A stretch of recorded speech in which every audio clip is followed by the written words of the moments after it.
Hi there, Colin Klupik here. In this video, we'll take a closer look at the marking gauge. Pro tip before we get started, always point the pin towards you and then drag it away from you when you're marking out on timber. That stops the pin from getting jammed in the timber grain as you work your way down. But let's take a closer look. The marking gauge is an odd-looking device and is often treated by students as something that's not terribly important. But it's actually one of those fundamental things you need to know about. There's a pin that sticks out on one side, and a thumb screw that holds the fence in a fixed position on the stem. Loosening the thumb screw allows you to loosen the fence and slide it to the required position. This is often a tight fit and can sometimes be a bit sticky. A marking gauge is used to mark a line parallel to an edge. The pin is adjusted to a certain distance away from the fence, and the fence is slid along the timber, dragging the pin along and scoring a line. As mentioned, it's easier to point the pin towards you and then slide the marking gauge away from you, effectively dragging the pin along the timber. To set a marking gauge, you'll need a steel ruler. A small one like this is ideal. Place the end of the ruler on the fence and line up the pin with the desired measurement.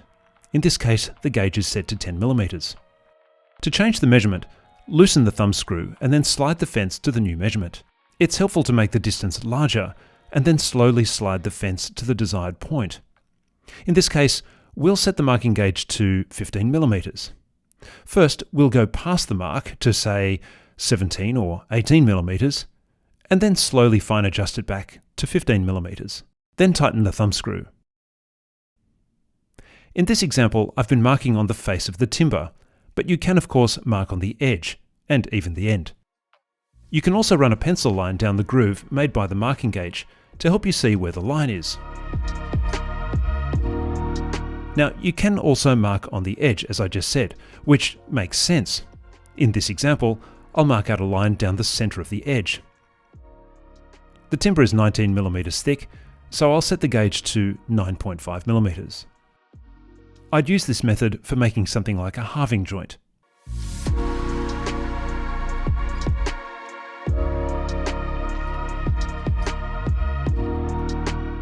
Marking on end grain is a little bit more tricky, as the pin tends to get stuck in the grain of the timber and wander off course. A little bit like a needle on a record, if you're old enough to remember what that is, of course. That's why using a vise to hold the timber and two hands to hold the gauge can be helpful.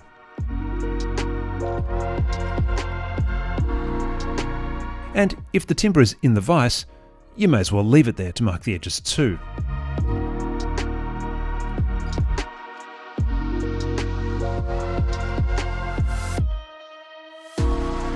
Note here that I'm marking the other edge from the other side so that the fence marks from the same face of the timber. That keeps the reference consistent.